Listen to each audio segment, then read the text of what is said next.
Aku langsung penasaran dong, wah nggak enak gimana nih beli gitu. Aku bilang apakah ada sesuatu gitu.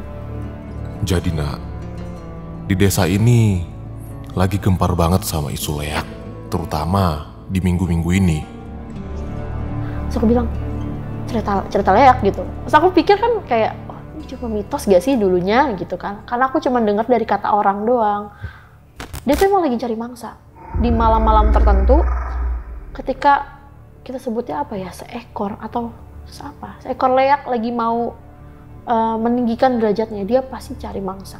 Dia pasti cari tumbal. Dan yang saya takutin di sini, dia bilang, adalah kamu pendatang di sini. Kayak ini bener gak sih yang aku lihat gitu. Aku tuh sampai bener-bener kucek-kucek mata. Depanku ada air, aku sampai cuci muka mas. Saking ngeyakinin ini tuh bener gak? Atau cuman aku yang terbawa halusinasi cerita dari orang-orang desa yang aku kenal gitu. Ternyata enggak, aku bener-bener ngeliat. Jadi lu awalnya tuh gak percaya leak itu ya? Gak percaya.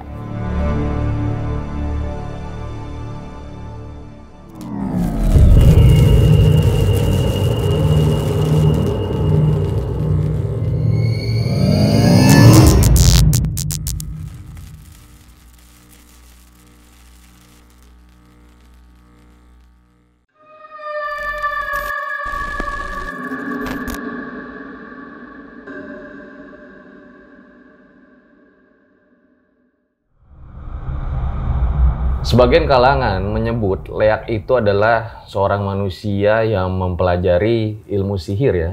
Dan dia itu sering digambarkan dengan wujudnya itu kepala, terus ada organ-organ manusianya dan bertaring panjang. Nah, bisa juga berubah wujud jadi kayak bola api.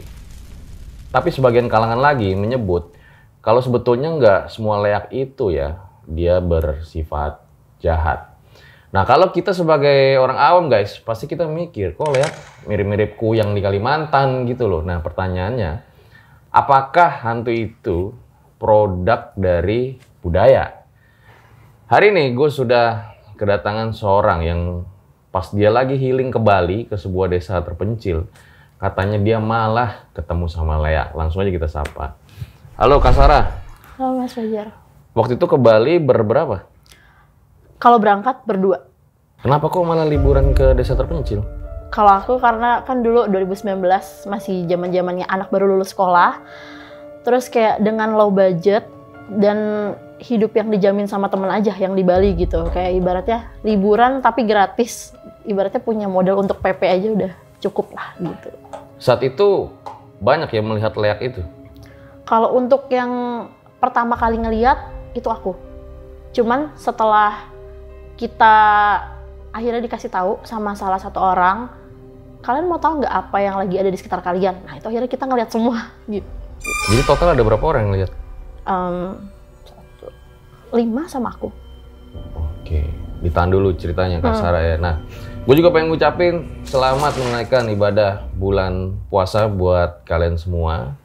Siap-siap nanti kayaknya kita bakal bagi-bagi THR. Ikutin terus aja RJL sama story-story IG gue sama RJL. Langsung aja, berikut adalah ceritanya.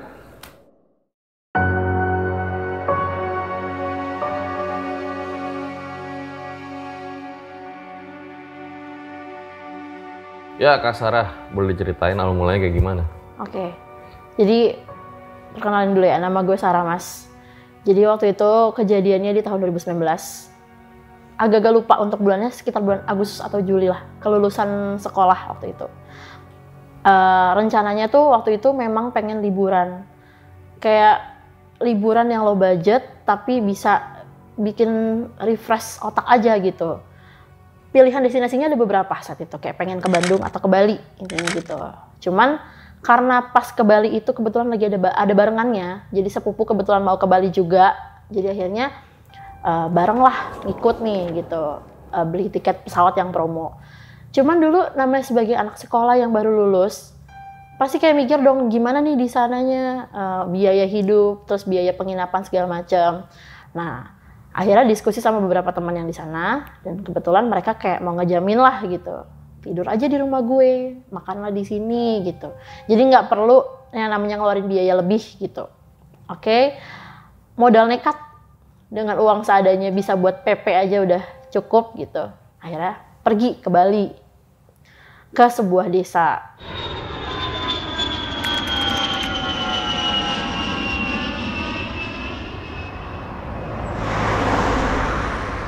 Kebetulan sepupu ini kayak beda destinasi lah sama gue gitu. Dia ke Denpasar, nah gue ke desa ini gitu. Karena memang temen di situ. Terus sebuah desa yang lumayan terpencil di Bali. Karena kalau dibilang ke pusat kota sebenarnya cukup dekat. Tapi masih banyak tempat-tempat yang tradisional banget di sana. Dan budayanya masih kental banget. Kayak apa tuh? Contohnya kan biasanya ada beberapa rumah kalau zaman sekarang di Bali itu yang udah bergaya arsitektur modern mungkin, yang udah nggak punya, biasanya tuh kalau di sana setiap rumah tuh masih ada puranya. Di dalam rumahnya? Di dalam rumahnya gitu, jadi memang masih tradisional banget gitu. Dan karena juga di pagarnya ada patung-patung gitu ya? Ada patung-patung, plus belum ada bangunan lain selain rumah. Contohnya belum ada tempat usaha, tempat jualan dan lain-lain, jadi memang benar-benar masih rumah dan sawah. Kayak gitu. Sampai di sana sempet kaget karena sebelumnya udah pernah juga ke sana di tahun 2016. Cuman pas tahun 2016 itu nggak nginep. Terus jadinya nggak terlalu tahu lah ada apa sih sama desa itu dan kayak gimana sih suasana untuk tinggal di desa itu gitu. Pas 2019 inilah baru mutusin nginep di salah satu rumah temen. Namanya Mirna. Mirna ini punya seorang bapak namanya Pak Nyoman. Pak Nyoman ini salah satu orang yang lumayan terkenal lah di desa itu. Jadi kayak sesepuh desa gitu.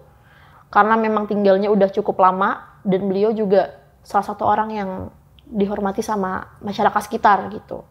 Tapi bukan kepala desa sih, cuman kayak orang yang udah lama tinggal di situ aja dan terkenal gitu. Terus tinggal di situ, apa-apa di situ, makan di situ segala macam dan ya udah nikmati liburan seperti manusia pada umumnya. Rencananya 5 hari di Bali. Hari pertama sampai hari ketiga berjalan lancar-lancar aja mas. Kayak orang liburan biasa gitu. Datang ke beberapa pantai yang memang cukup terkenal di Bali. Terus kayak sempat cari-cari makanan khasnya gitu. Sampai nih di hari keempat.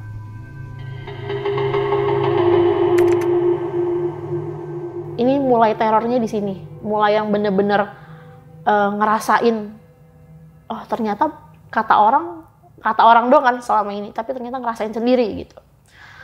Sebenarnya pas H+1 aku datang ke rumah Mirna, aku sempat nanya sama bapaknya, kok desa udah banyak berubah gitu. Rumahnya tuh yang dulunya tuh saling berdempetan, sekarang udah agak legaan, jadi kayak ada beberapa bangunan yang dihancurin dan akhirnya bikin space gitu. Jadi buat space antara rumah ke rumah gitu. Dan ada beberapa rumah yang kosong dan ditinggalin. Jadi udah nggak sefull dulu 2016 aku datang ke sana gitu. Bapaknya cerita, iya udah banyak yang pindah dari sini. Itu pertama. Dan kedua, beberapa rumah di sini udah dibeli sama beberapa penggede gitu. Yang memang mereka mau jadikan tempat usaha. Cuman memang belum terrealisasikan sampai sekarang gitu. Terus dia sempat pesen, dia bilang, kalau kamu main, tolong kasih tahu dulu sama saya, kamu mau main kemana. Intinya kayak izin dulu gitu. Karena desa ini lagi nggak enak banget, dia bilang kayak gitu. Aku langsung penasaran dong, loh nggak enak gimana nih Bli gitu. Aku bilang, apakah ada sesuatu gitu. Jadi nak, di desa ini lagi gempar banget sama isu leak, terutama di minggu-minggu ini. Terus aku bilang, cerita leak gitu. Terus aku pikir kan kayak, oh ini cuma mitos gak sih dulunya gitu kan. Karena aku cuma dengar dari kata orang doang. Akhirnya dia cerita, belum lama tetangga kita, cuma selang dari 3 rumah nih dari rumah kita, dia bilang. Dia tuh seorang petani yang memang punya persawahan, walaupun gak besar tapi dia punya sedikit ladang yang ditanamin sama beberapa tanaman. Dan dia tuh ngerasa ini udah mau waktunya panen kan. Si orang ini kadang suka ngecek sawahnya karena beberapa hari lalu sempat hilang hasil panennya sama orang yang nggak tahu lah, yang nggak bertanggung jawab gitu. Jadi pas mau panen rusak, dan beberapa tanamannya tuh udah hilang, jadi nggak full. Nah makanya beliau nih sering patroli malam untuk ngeliatin ladangnya gitu. Suatu ketika dia bangun lah kayak biasa malam-malam, tujuannya pergi ke ladang ngeliatin persawahan dia. Seperti biasa aman, nggak ada apa-apa. Cuma bedanya malam itu dia kebelet pipis. Si namanya Pak Kade ini. Pak Kade ini kebelet pipis. Pas pipis biasa aja, nggak ada sesuatu yang aneh menurut dia gitu. Cuman pas setelah pipis dia nengok ada perempuan cantik, dia bilang. Tapi bukan orang Indonesia, orang bule. Di sawah? Di sawah, malam-malam. Itu sekitar jam 2 pagi. Dia bingung dong, ini perempuan ngapain di sini? Mungkin memang Bali identik dengan turis ya, turis asing udah banyak. Tapi pertanyaannya ngapain jam 2 malam di sawah dan perempuan gitu kan. Akhirnya pas ditelusuri, dia ngedeketin dong, maksudnya kayak kepo, mau ditanya dari mana gitu. Pas dia lihat ternyata punggungnya bolong. Gak ada punggungnya sama sekali. Pak Kade nih langsung kaget banget lah. Yang sebagai orang yang dia bilang baru pertama kali ngelihat hal yang seperti itu.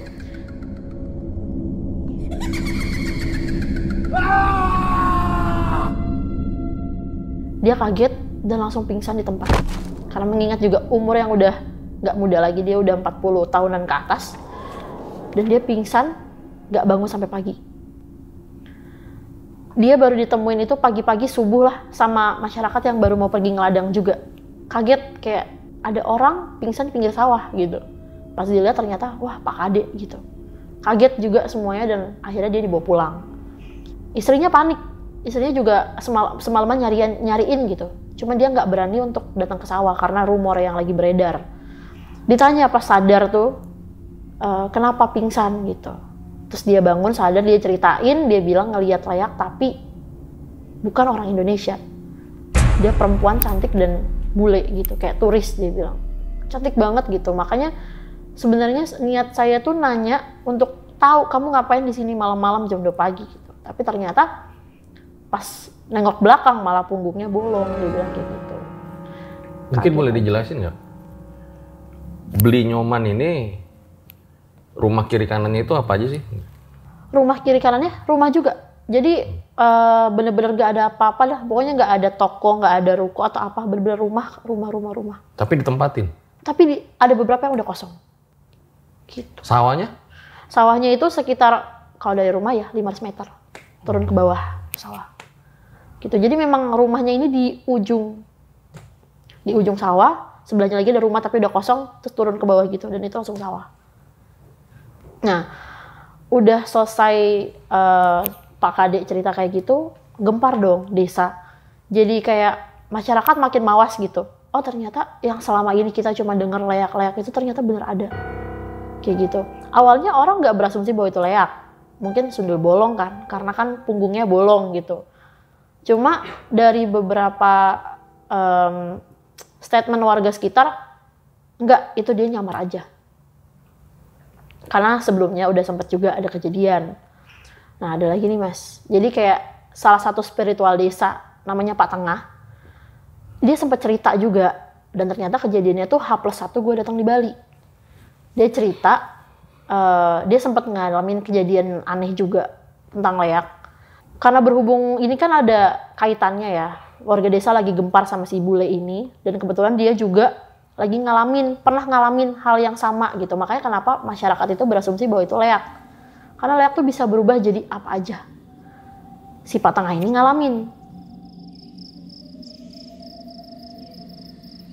Pas banget lagi satu malam dia katanya lagi nongkrong di depan rumah, ngopi santai seperti biasa. Dia kayak ngerasa diperhatiin. Ada yang merhatiin, dia bilang. Nah, dia curiga sama 2 buah benda yang ada di depan rumahnya. Ya ibaratnya kayak dia kan peka ya sama hal-hal kayak gitu. Tapi dia juga nggak mau langsung bertindak. Dia kayak lebih mastiin dulu. Pokoknya kalau misalkan perasaan gue makin kencang ke situ, baru dia akan bertindak, intinya kayak gitu. Ditunggulah sekian menit. Akhirnya dia kayak ngerasa, wah bener nih feelingnya dia gitu. Jadi dia ambil benda, sesuatu yang keras lah pokoknya. Dia pukul lah itu benda. Dan benda itu kesakitan, ngejerit yang bener-bener kayak, dia nggak bilang ampun, tapi kayak orang kesakitan gitu, teriak. Dan gak lama setelah benda itu dipukulin, keluar rambut-rambut halus dari benda tersebut. Yang kayaknya tuh makin menjurus ke arah bentukan leak yang selama ini kita lihat. Yang kayak punya lidah panjang, terus kayak ada rambut-rambutnya gitu. Tapi nggak berselang lama juga, langsung berubah lagi jadi manusia. Dan mereka suami istri. Sepasang suami istri. Yang ternyata itu saudara jauh dari Pak Tengah. Pak Tengah juga kaget. Dia bilang kayak, selama ini jadi kamu berdua begini gitu. Nah akhirnya setelah ditelusuri, tapi mereka itu nggak membuat keonaran di desa. Mereka nggak cari tumbal, mereka nggak bikin keonaran lah di desa kita gitu. Mereka cuma tinggal aja. Dan kebetulan mereka juga pendatang kayak gitu. Dan Pak Tengah ini sempat nanya kayak, maksudnya tuh apa gitu datang ke rumah saya gitu. Dan dia cuma bilang, ya kita cuma pengen tahu, katanya kamu itu ahli spiritual di sini. Apa bener apa enggak gitu. Ternyata kamu tahu kalau kita ada di sini. Jadi kayak ngetes jatuhnya. Dan ketahuan. Cuman udah terlanjur digebukin. Gitu. Udah selesai dari situ. Karena statement warga semakin kencang bahwa itu leak.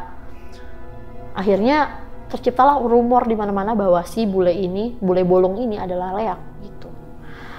Sampai akhirnya Pak Nyoman remind lah ke kita, anak-anak kalau kalian mau main, tolong izin dulu. Karena lagi ada beredar nih rumor nggak enak tentang leak. Apalagi kamu, dia nunjuk aku, pendatang.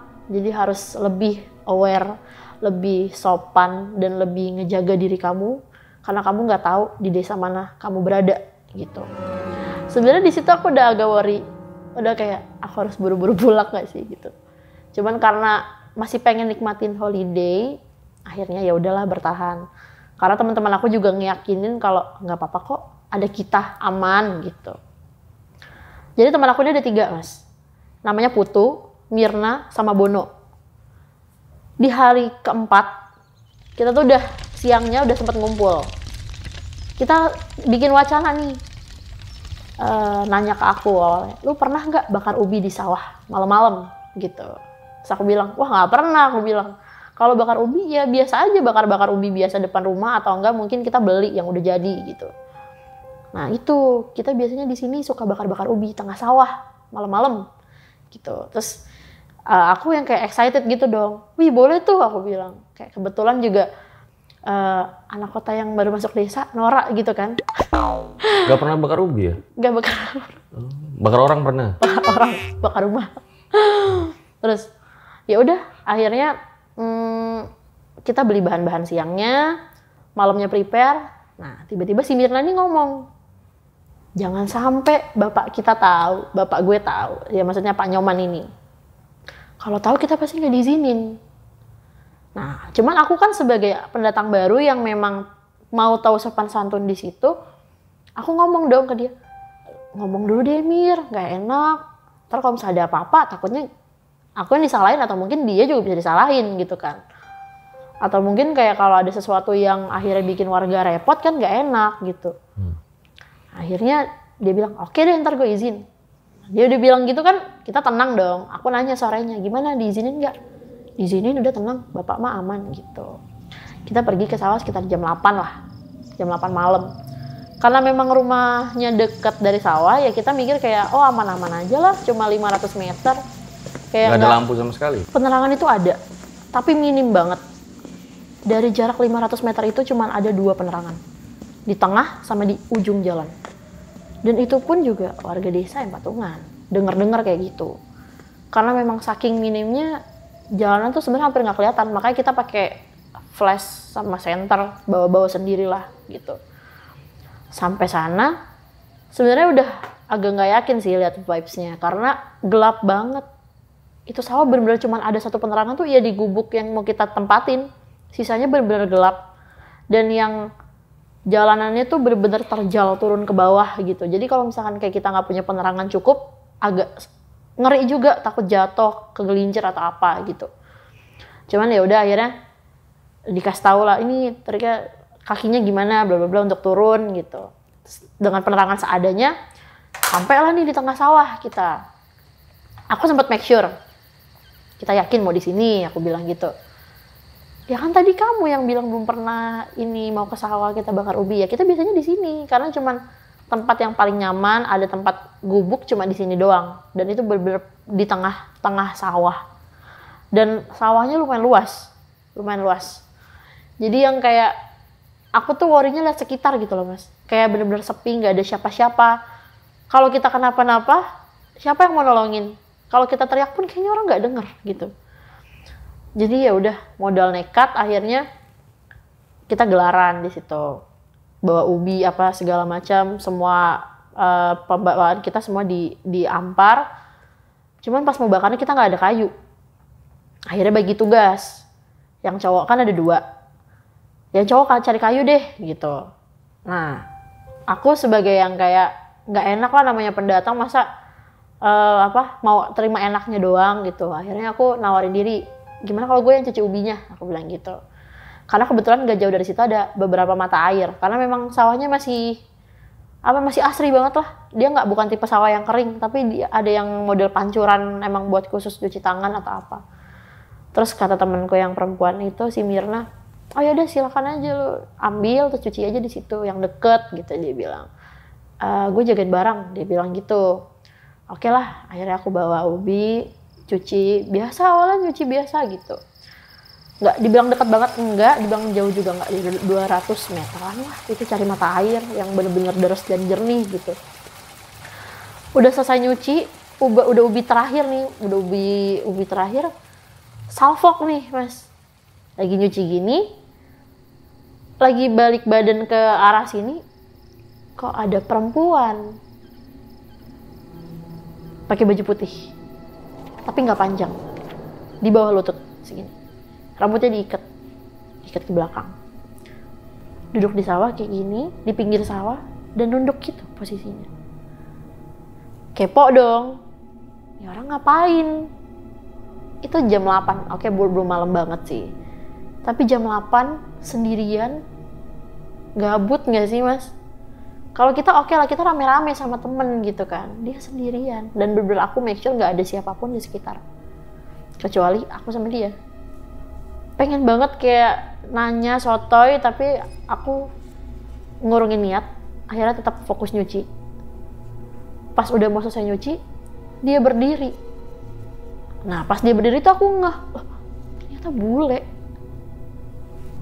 bukan orang Indonesia.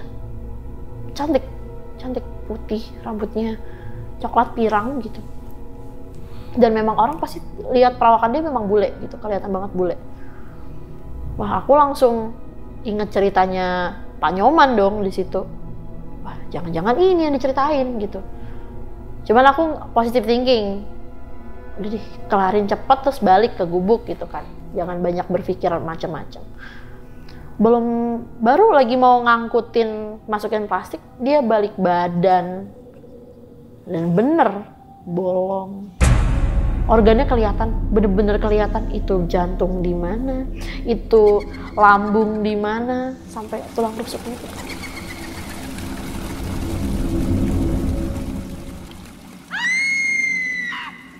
Bolongnya yang mana?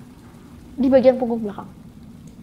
Bener-bener kelihatan organnya. Dan tapi kalau misalkan aku lihat di film-film kan, kalau misalnya sundel bolongnya cuma di bagian tengah sini doang kan, kayak di pangkal pinggang.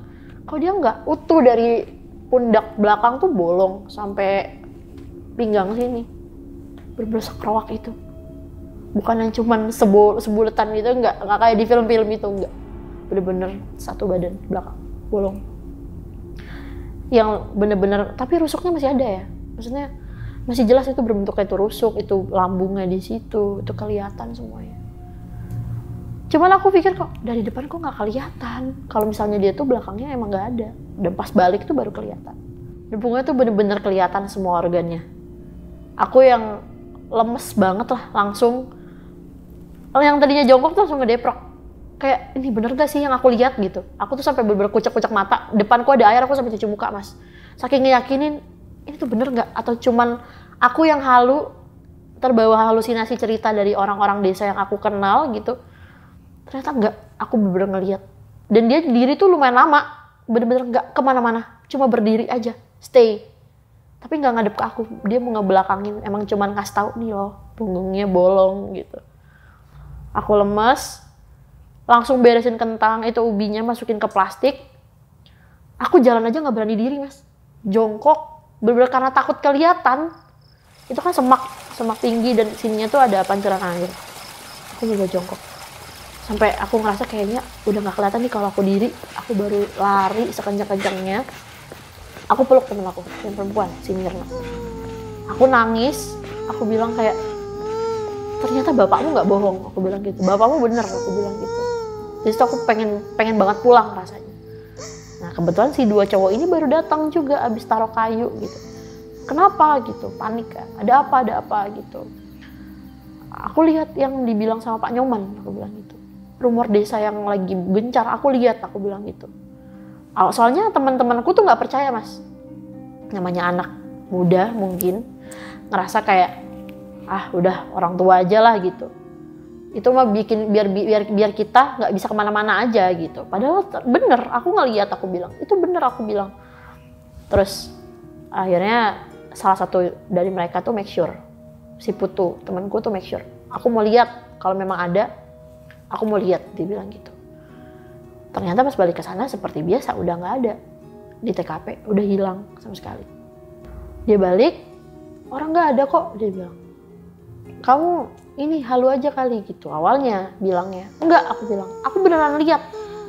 Orang aku beneran sampai nangis sekejar itu dan mukaku merah yang ketakutan, gemeter, sekujur tubuh. Akhirnya mereka percaya. Ya udah, kamu tenang, dia bilang. Aman kok, katanya gitu. Udah nggak ada. Ya udah akhirnya kita lanjut bakar ubi itu. Tapi kalau aku beneran tetap nggak tenang malam itu, karena aku udah ngeliat kan. Maksudku, ayo buruan pulang. Kalau emang masih mau ngelanjutin acara kita, ya udah lanjutin sebentar aja terus kita pulang gitu. Mau makan di rumah lah, aku bilang gitu kan. Cuman kayak anak cowoknya, ya udah bakar aja dulu. Gitu. Bakar, kita makan. Ini kan gubuk jarak dari kepala kita tuh nggak terlalu tinggi. Aku ngerasanya nggak terlalu tinggi lah. Nggak lama kita lagi makan itu, kayak ada suara angin kencang banget lewat di atas atap, kayak hus gitu. Pasti kedengeran dong mas, kita sebagai orang yang di sekitar tuh nggak ada angin, bener-bener yang biasa aja, udara normal pada umumnya, nggak angin kencang atau apa, walaupun kita di tengah sawah. Cuman ini kayak ada sesuatu yang kencang lewat di atas atap. Kita lagi makan tuh, hus gitu. Kita kaget dong, kayak apa nih gitu. Awalnya aku yang peka, karena aku udah parno mungkin ya. Jadi aku langsung peka. Aku ngerasa ada yang lewat di atas atap gubuk kita. Aku make sure dong sama temanku. Kayak, kamu ngerasa nggak ada yang lewat di atas kepala kita nih? Kayak angin kencang, tapi cuman sekelibat terus hilang. Mereka ternyata nggak ngeh. Aku mungkin karena udah terlanjur parno, jadinya peka gitu. Ada apa nih gitu. Jadi was-was sendiri. Terus mereka kayak, nggak ada apa-apa kok gitu. Udahlah, aku akhirnya diem, nggak coba nanya lagi karena aku pikir mungkin perasaan aku doang. Selang 5 menit ada lagi, bus lagi. So aku langsung kayak, wah nggak sih, ini nggak cuman perasaan gue doang gitu, ini beneran ada. Akhirnya aku turun dari gubuk, aku make sure gini, kayak keluar terus ngelihat ke atas, kayak ada apa sih gitu. Emang nggak ada apa-apa sih, tapi atap gubuk kita kan dari jerami. Itu kelihatan kayak habis kegesek api. Jadi ada asapnya. Kayak api yang mati. Gitu, ada asap. Loh, kok ada asap? Aku bilang gitu kan. Mereka langsung panik dong, keluar dari gubuk juga terus ngeliat kayak, wah iya ya gitu. Apa aku pikir kayak apa percikan api kita masa sampai ke atas itu kan nggak mungkin gitu. Sedangkan yang bakar-bakar di sini cuma kita doang. Dari situ aja kita udah langsung, wah udah nggak bener nih. Udah ada sesuatu yang aneh, aku bilang. Kalau kalian nggak mau pulang, aku pulang sendiri. Aku bilang kayak gitu. Kalau nggak mau pulang, gue pulang sendiri, nggak apa-apa. Gue bilang kayak gitu. Daripada, maksudnya gambling di sini, kita nggak tahu ini luas banget. Dan kalau kita kenapa-napa nggak ada yang nolongin gitu. Udah akhirnya mereka nurutin. Kita semua prepare pulang, beres-beres. Yang laki matiin api, semuanya make sure kalau aman. Udah nih, udah mau pulang. Ternyata kita disamperin sama seseorang. Salah satu ahli spiritual desa. Yang tadi sempat aku cerita. Itu namanya Beli Tengah. Itu bapaknya Bono. Beli Tengah nih kayak sebagai orang tua yang marah sama anaknya aja gitu. Datang langsung kayak, Ngapain kalian di sini? Kan udah saya bilang kondisi desa lagi nggak aman. Ngapain kalian pada di sini? Beli Tengah nih marah gitu. Kalian malah di sini enak-enakan bakar ubi. Masyarakat tuh lagi gencar, lagi mawas diri. Tolonglah kerjasamanya, kooperatif. Kalian tuh masih muda, masih kecil, jangan aneh-aneh gitu. Sampai terutama tuh kamu, aku sampai ditunjuk gitu. Kamu tuh pendatang di sini, jangan aneh-aneh. Nanti kalau ada apa-apa, kita bukannya nggak mau bantu, tapi jangan sampai lah terjadi apa-apa sama kamu, katanya gitu. Aku sadar juga aku salah gitu. Saya si Bono ini karena ini bapaknya ngomong pakai bahasa Bali yang aku nggak ngerti, tapi intinya kayak yaudah ayolah pulang gitu, nggak usah marah-marah di sini gitu. Akhirnya kita jalan.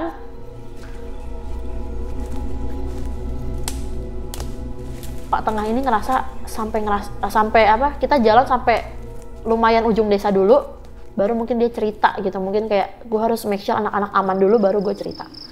Sampai di ujung jalan dia cerita akhirnya. Kenapa saya semarah itu? Kalian mau tahu? Katanya. Karena saya ngelihat apa yang kalian gak lihat. Saya ngerasain ada sesuatu yang lagi ngincer kalian. Dan itu sesuatu yang sangat berbahaya. Kalau kalian nggak percaya, ya kita tunggu ya di sini. Selamanya, maksudnya sekuat-kuatnya kalian. Kalau emang kalian penasaran. Di sini mana? Dia nunjuk kayak sebuah pohon yang ada semak-semaknya gitu. Kayak tempat buat, kayak ada ini semak nih pohon. Pokoknya rindang gitu lah. Lu lagi di mana posisi? Di ujung desa. Ujung desa tuh rumah? Di ujung sawah yang mau mengarah ke desa. Oh. Nah, jadi kita masih bisa ngelihat tapi dari jauh banget gitu. Kita tunggu di sini, dia bilang. Kita lihat apa yang lewat barusan. Kalau kalian gak percaya sama apa yang saya bilang, dia bilang. Ya kita karena kepo aja. Akhirnya nunggu. Lumayan lama. Ada 15 menit, 20 menitan sampai pegel jongkok tuh. Gak lewat-lewat nih. Kita udah mikir kayak, wah hoax nih orang. Cuman kayak kita menghargai karena orang tua gitu. Kita tunggu. Temanku udah marah-marah nih sama si Bono. Oh, bapakmu bohong kali gitu kan. Udah sampai kayak gitu. Lu percaya gak sebenarnya? Awalnya gak percaya mas. Tapi udah sempet karena kedistrek sama si bule bolong itu. Jadi lu awalnya tuh nggak percaya leak itu ya? Nggak percaya sama sekali. Percaya cuma mungkin kayaknya cuma cerita zaman Dongeng dulu lah. Gitu. Ini kan cerita zaman dulu gitu loh mas. Aku pikir oh udah nggak ada mungkin di tahun 2019 atau mungkin ada tapi jarang dan tidak terekspos gitu. Cuman pas ngalamin kejadian itu langsung percaya sejadi-jadinya gitu. Pas Beli Tengah itu ngomong, ayo kita lihat apa yang saya lihat, agak nggak percaya juga. Karena kan aku cuma mikirnya, ya aku tadi udah ngeliat itu yang bolong itu, bule bolong itu gitu. Apalagi yang ada di sekitar kita, bukannya cuma dia doang gitu, itu pun juga udah nggak ada gitu kan. Udah nunggu lama, akhirnya 15-20 menit lah sampai pegel jongkok. Udah sampai pada marah-marah juga, dikira dibohongin gitu kan. Nggak lama, Pak Tengah bilang, Nah, coba kalian lihat ke arah gubuk. Sebentar lagi, pasti ada yang mau lewat. dia peka gitu sama sesuatu hal yang emang ada di sekitar dia. Sebentar lagi ada yang mau lewat, dia bilang kayak gitu. Kalau kalian nggak percaya, lihat dengan mata kepala kalian. Dan nggak lama bener, bola api itu lewat kencang banget, gitu. Besar banget sih. Aku nggak bisa deskripsiin, tapi lumayan besar karena aku dari jauh kan ngeliatnya. Tapi kalau misalkan dari ukuran atap gubuk dia masih kayak kelihatan lumayan besar, berarti kan lumayan setengahnya. Lewat dari mana ke mana? Maksudnya kan aku kan ngelihatnya lumayan jauh mas jaraknya. Dan itu kan di tengah sawah dan aku udah di pinggir, udah di pojok dan itu di atas posisinya. Karena kan turun ke bawah gitu kan. Dan itu masih kelihatan besar bolanya. Jadi kan ukuran realnya gede banget dong gitu. Api. Dan langsung Pak Tengah bilang, Itulah nak yang saya maksud. Banaspati. itu yang ada di sekitar kalian dari tadi. Saya udah perhatiin dari jauh. Oh, oke. Dia nggak ngapa-ngapain awalnya. Dia maksudnya nggak ke tempat kalian gitu. Dia kan kayak peka gitu ya kalau misalnya ada sesuatu yang mau datang. Tapi kok makin kesini saya ngerasa, oh dia ngedeketin kalian nih. bener-bener ada di atas gubuk yang lagi kita tempatin. Disitulah dia langsung akhirnya turun nyamperin kita. Dan dia bilang, benda itu pergi karena dia lihat saya. Saya membawa sesuatu yang dia tidak suka. Yang aku nggak nanya sih sebenarnya hal itu apa. Tapi mungkin semacam pegangan ya atau apa gitu. Cuman dia bilang, akhirnya dia pergi karena saya datang, dia bilang gitu. Tapi lihat kan, kalau dia tuh balik lagi, dia bilang. Dia tuh emang lagi cari mangsa. Di malam-malam tertentu, ketika kita sebutnya apa ya, seekor atau seekor leak lagi mau meninggikan derajatnya, dia pasti cari mangsa. Dia pasti cari tumbal. Dan yang saya takutin di sini, dia bilang, adalah kamu. Kamu pendatang di sini. Aroma kamu akan terlihat paling berbeda di antara yang lain. Karena kamu orang asing yang baru datang ke desa ini. Dan itu pasti akan sangat menonjol, dia bilang kayak gitu. Nah, kenapa saya buru-buru datang? Karena saya udah firasat nggak enak, anak saya nggak di rumah jam segini, dia bilang. Kemana? Saya keliling cari-cari, ternyata di sini, dia bilang kayak gitu. Karena saya sempat lihat tadi katanya kamu bawa ubi, anak saya bawa ubi. Saya peka, apakah ke sawah gitu? Ternyata bener, kata dia. Untung saya cepat datangnya, kalau nggak saya nggak tahu, dia bilang. Kalian bakal jadi apa di situ? Atau mungkin kamu doang? Saya kaget di situ langsung kayak wah. Untungnya di tengah datangnya tepat waktu dan pas banget. Emang ternyata tuh itu udah niat berubah mau nyerang kita, ternyata langsung datang dan akhirnya pergi, hilang. Pas kita lihat dari balik semak itu, akhirnya kita percayakan, wah ternyata bener ya ada bola api yang lagi di sekitaran kita. Tapi cuma sekelebat doang mas, dan bener langsung hilang di balik pohon gitu. Langsung kayak nggak kelihatan sama sekali. Udah setelah itu, akhirnya dia bilang, tuh kan bener, saya nggak bohong, itu yang saya lihat. Ya udah, pokoknya kalian next time harus hati-hati. Kejadian kayak gini jangan sampai terulang. Kalau misalnya orang tua kalian bilang nggak boleh, jangan dilanggar. Jadi kita pulang, dianterin nih kita satu-satu kan. Kebetulan aku pulangnya ke rumah si Mirna. Kita sampai di rumahnya, bapaknya Mirna keluar, Pak Nyoman. Beli dari mana? Nih jemput anak-anak. Abis dari sawah, bakar ubi, bandel. Ketemu sama yang gituan. Wah, kita kena double omel dong di situ sama Pak Nyoman. Kenapa nggak bilang? Katanya gitu. Kan saya udah bilang jangan kemana-mana. Kalau udah malam, di atas jam 7 tuh udah rawan di desa itu. Jangan kemana-mana. Kalaupun memang mau kemana-mana, bilang biar ditemenin. Seenggaknya ada pengawasan orang dewasa yang tahu kalian kemana, sama siapa, ngapain aja. Di situ, aku sebagai orang yang udah nyuruh si Mirna izin, kesel dong. Loh, bukannya gue nyuruh lu izin, kenapa gak izin? Kalau izin gak bakal boleh. Ternyata emang udah bener, gak boleh keluar di atas jam 7 malam saat itu, lagi kondisi-kondisi rawan. So, akhirnya aku ceritalah, iya aku yang ngeliat, gue bilang kayak gitu. Aku ngeliat ini beli punggung yang bolong itu, aku bilang yang sempat diceritain sama Pak Kade. Aku ngeliat dengan mata kepala aku sendiri dan itu beneran, aku bilang kayak gitu. Kalau anak-anak ini gak percaya, aku salah satu orang yang bener-bener ngeliat dan bener-bener jadi saksi kalau aku bener-bener ngeliat itu, aku bilang. Terus beli Nyomani bilang, kan beli udah bilang gitu, kenapa kamu gak istirahat aja di rumah, besok mau pulang loh gitu. Harusnya kamu simpan energi untuk istirahat, apa segala macam. Udah diomelin. Akhirnya kita masuk dulu nih, yang Pak Tengah akhirnya gak jadi pulang. Kita masuk ke dalam rumahnya Mirna, kita ngobrol. Karena aku habis ngeliat. Pak Tengah nanya, emang kamu lihat apa? Aku bilang dong, iya aku lihat yang Pak Kade lihat juga, yang bule bolong itu, yang punggungnya nggak ada, aku bilang gitu. Terus dia bilang, wah saya takut nih kamu abis ini ntar jadinya sakit, dia bilang gitu. Karena biasanya yang ngelihat itu sakit. Apalagi kamu bukan orang asli sini gitu, rawan banget pasti gitu, takutnya ada sesuatu. Terus aku udah worry dong di situ. Terus gimana Pak solusinya? Aku bilang gitu kan. Ya nanti kalau misalnya memang benar terjadi atau kamu ada ngerasain apa, bilang aja, nanti saya konsul ke saya, dia bilang gitu. Terus dia bilang, karena sebelumnya saya juga pernah nih nanganin layak juga, dia bilang gitu. Jadi ceritanya Pak Nyoman tuh bilang, iya ya Pak, resah banget nih desa kita gitu. Terus dia bilang, ya saya jadi ingat 3 tahun lalu juga saya udah lama kan jadi ahli spiritual di sini, nanganin juga ada 2 kasus yang berbeda gitu. Dia bilang, kasus pertama ada seorang perempuan dia tuh udah punya pegangan memang sejak lahir, Mas. Jadi dari keluarganya lah ngasih gitu. Tapi dia sendiri pun nggak tahu kalau ternyata di dalam dirinya tuh ada sesuatu. Yang kadang dia tuh ngerasa, gue nggak bisa kontrol diri gue. Dan gue nggak tahu di dalam diri gue tuh ada apa. Sampai suatu ketika, ini orang ngamuk-ngamuk gitu di pedesaan. Maksudnya di depan rumahnya tuh bener-bener ngamuk-ngamuk, teriak-teriak.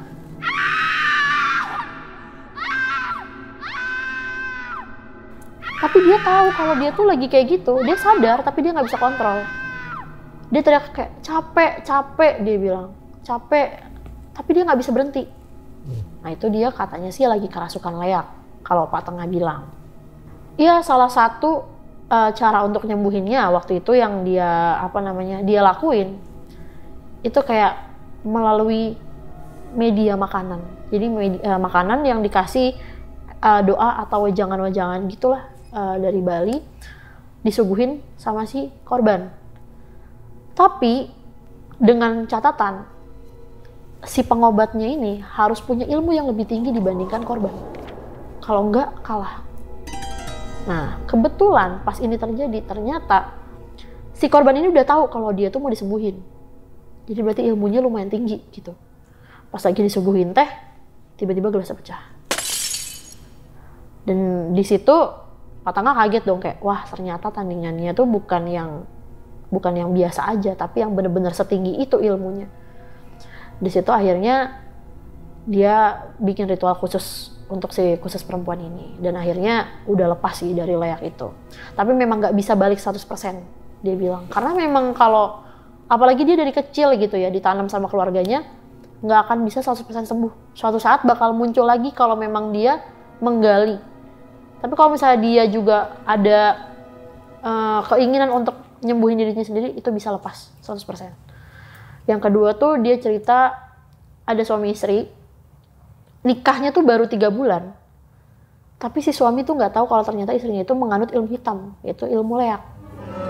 Aku pernah baca di artikel, ini terjadi juga di daerah Tabanan beberapa tahun lalu. Hampir mirip ceritanya, tapi bedanya si suami ini awalnya udah curiga. Cuman dia nggak berani nanya, karena takut entah dibunuh, entah diapain gitu sama istrinya kalau lagi tidur. Nah akhirnya dia cari cara sendiri gimana cara untuk nguliknya. Akhirnya suaminya ini kayak pura-pura begadang. Begadang tapi pura-pura tidur lah intinya gitu. Jadi pas dia udah tahu, oh istrinya udah mulai keluar, dia tetap tidur. Gak lama setelah beberapa menit, dia kepo dong, istrinya kemana nih? Dicarinya. Ternyata istrinya ada badannya doang di ruang tengah tuh. Di ruang mau arah ke pintu depan. Duduk. Cuma badannya doang, palanya gak ada. Di situ dia langsung yang kayak paham ternyata istri gue beneran leak gitu. Yang awalnya dia cuman tanda-tandanya aja dan curiga juga sama gerak-gerik istrinya yang kayak suka ngumpulin benda-benda aneh. Cuman istrinya kan selalu berkelit kayak enggak, aku cuma koleksi. Tapi ternyata terbukti semuanya setelah malam itu terjadi. Dan akhirnya si cowok ini minta pertolongan sama Pak Tengah. Gimana caranya Pak bantu urus perceraian saya tanpa dia tahu kalau saya tuh udah tahu kalau dia leak. Karena saya takut, dia bilang. Takutnya dia ngejar-ngejar saya, dia bunuh saya, dia apain saya, dia bilang gitu. Akhirnya Pak Tengah yang bantu proses itu semua. Tapi ya dengan bener-bener meditasi yang dia bilang hampir setengah bulan untuk nyelesain kasus itu. Kayak gitu, makanya di kasus kali ini dia bilang, saya coba bantu sebisa saya ya gitu. Nanti kita omongin lah sama warga yang lain, dia bilang gitu. Dia ngomong ke Pak Nyoman. Dan untuk kamu, nanti kalau misalnya kamu ngerasa ada sesuatu yang aneh dari diri kamu atau kamu ngerasa atau gimana, kamu bilang aja ke saya, dia bilang gitu. Oke. Dari malam itu, aku udah gak bisa tidur. Mimpi dikejar-kejar sesuatu yang tinggi besar gitu, Mas. Yang aku sendiri nggak tahu itu apa, karena wujudnya beneran nggak kelihatan. Cuman yang tinggi, besar, hitam. Setiap aku bangun, aku minum air putih, aku tidur lagi, mimpinya looping. Itu lagi. Sampai aku nggak bisa tidur. Udah selesai kejadian itu, paginya,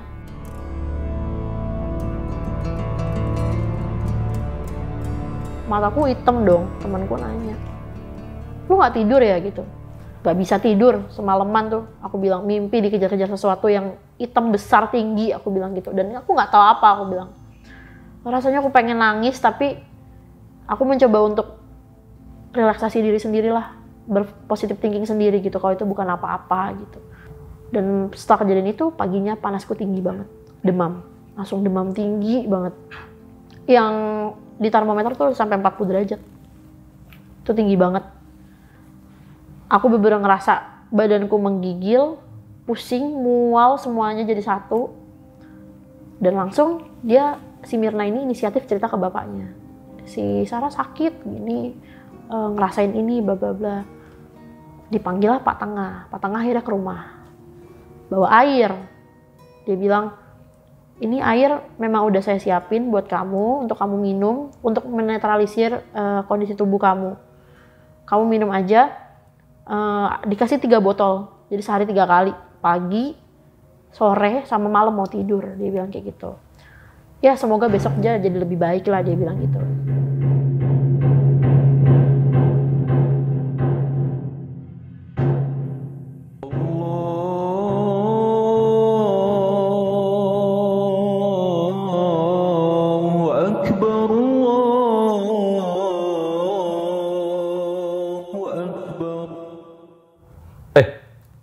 Azan nih. Minum dulu kali ya, buka.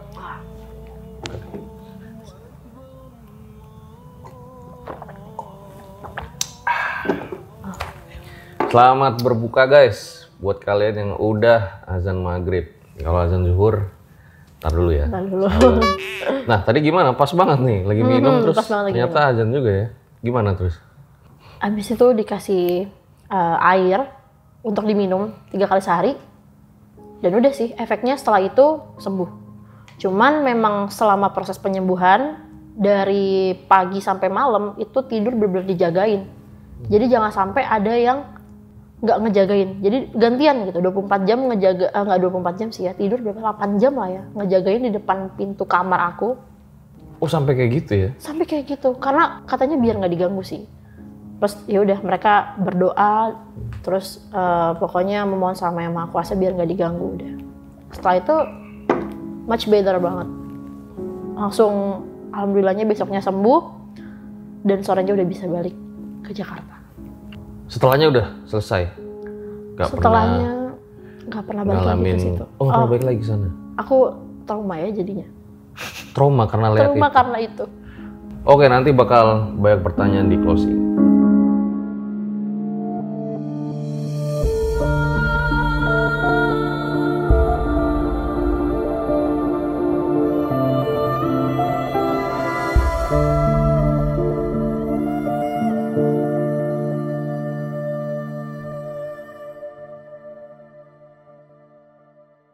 Itu deh guys, sebuah kisah dari Sarah ya, yang pengen healing ke Bali di sebuah desa terpencil.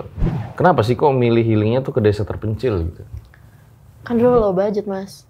Oh. Low budget, anak baru lulus sekolah, terus kita tuh lagi ke distract dulu sama yang persawahan-persawahan gitu. Kayaknya healing ke sawah seru deh gitu, terus kayak bisa jalan-jalan di desa orang, sambil tahu di desa tuh ada apa aja sih gitu. Kalau misalnya di kota udah biasa lah ya kita makan kuliner apa. Cuman kalau misalkan ke desa terpencil kan jarang banget ya orang yang tahu ada apa aja sih di situ. Apalagi kalau misalnya si temanku ini cerita seru banget nih di desa kita, ada waterfall, ada apa. Jadi kan saya jadi yang suka wah seru juga nih, experience-nya beda gitu. Ya udah akhirnya mutusin ke desa itu. Tapi dengan ekspektasi yang tinggi gitu. Mungkin kalau teman-teman yang saat itu ngalamin kejadian teror leak di desanya nonton, pengen ngomong apa? Jangan takut. Karena Pak Tengah bilang semua itu berasal dari diri kita. Aura kita kelihatan. Kalau kita takut, kita bakalan makin susah untuk sembuh. Dan kita bakal terus-terusan diganggu. Tapi kalau misalnya diri kitanya support untuk kita sembuh, dan kayak ngilangin semua sugesti itu, walaupun kita emang udah ngeliat dan udah ngalamin, kita bakalan sembuh dengan cepat dan kita nggak bakalan stuck di situ. Karena setelah ternyata ya, kalau yang aku dengar nih dari ahli spiritual di desa itu, dia bilang Dengan kamu melihat, tandanya kamu sudah meyakini bahwa dia memang ada. Dari situ aja dia udah bisa mengambil dan menyerap pikiran kamu. Jadi jangan sampai kamu yang malah menarik dia ke kamu. Jadi kamu harus hilangin itu. Gitu. Jadi harus gak boleh takut. Hilangin sugestinya gitu. Tapi kalau kayak kreator-kreator kan suka penelusuran gitu ya. Nyari hantu tapi nggak pernah dapet itu kenapa ya? Apa karena di otaknya itu duit gitu ya? Adsense, ayo hantu cepat tampakkan diri gitu. Iya. Nah tadi bercanda ya. Nah teman-teman yang pengen cerita tentang leak atau misalnya pengen nambahin sebenarnya leak itu apa sih? Gitu dalam sudut pandang asal usulnya, sejarah, budayanya, mitos ya boleh banget komen di bawah. Nah karena kita baru aja buka, jadi kita harus segera kabur karena kita mau taraweh juga ya sama makan. Ambil baiknya, buang buruknya dengan ada kisah-kisah seperti ini. Jangan malam jadikan kalian takut, akan tapi kalian harus makin yakin dan percaya dengan kebesarannya. Gue Fajar Ditya, RJ5 undur diri. Thank you Sarah. Ya. Ciao.